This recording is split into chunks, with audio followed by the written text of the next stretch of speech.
This first soil type Jesus talks about is the hard ground. And it's the idea that it's the trampled ground. It's the pathway that has been just completely trampled. And we ask the question, what is it that causes us or causes a person to hear the word of God and to have it just fall on hard ground? And for me, that took me down a rabbit hole of looking at what is it to have a hard heart, because this is looking at conditions of the heart. The word can't get in if the heart is hard. So that took me into Ephesians chapter 4. And if you guys want to flip with me there to Ephesians chapter 4. And Paul is writing here, and he's writing to the believers in the church of Ephesus. And he's writing it, so it's Ephesians chapter 4, verses 17 and 18.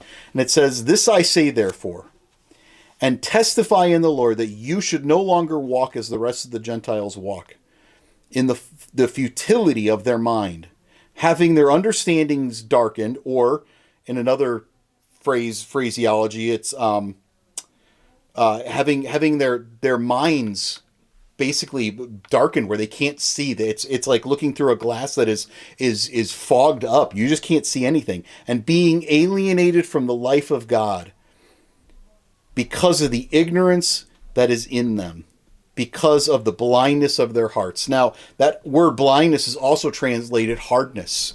This is the New King James I'm reading from, but the NASB, the NIV both translate that same word for blindness. They translate it hardness, the hardness of their heart. Why do they walk this way? It's because of the hardness of their heart. In another place where that same word is found, so for those of you who are King James only, and you say, well, the King James says that it's blindness, and therefore it's blindness. Well, that same word in Mark chapter 3, if you flip with me over there, in Mark chapter 3, that same exact word is translated hardness. And it's in Mark chapter 3, verse 5, and it says, and Jesus looked at them with anger,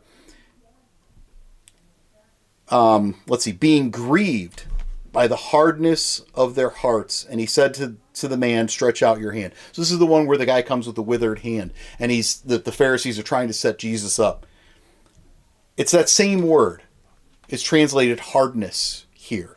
Well, so we ask the question, well, what is it that hardens the heart of man? Well, flip with me now over to Hebrews chapter 3. We see in Hebrews chapter 3 and verse 13,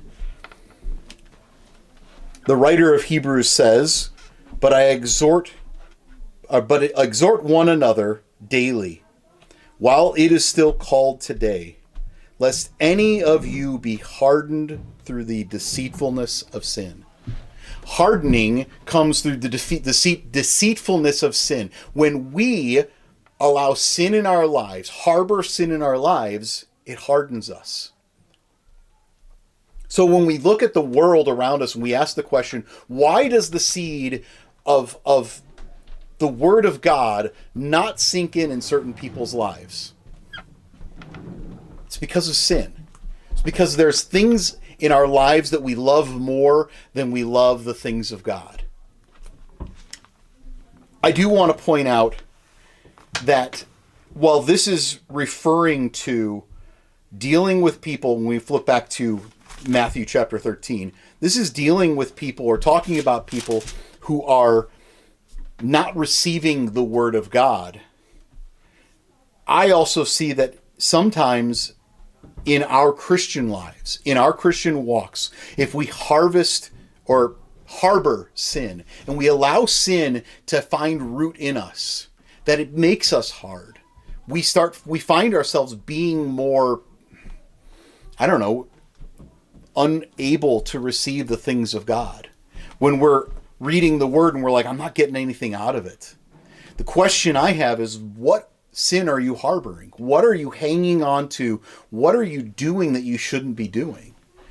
I think a lot of us run into those situations in our lives where we allow areas of sin and we don't see the growth in our spiritual walk. We don't see God moving in us. We see God moving in all these other people, but we don't see him moving in us. And most of the time, it's because we are harboring or hanging on to or allowing an area of sin in our lives. And that is hardening us so we can't receive the word.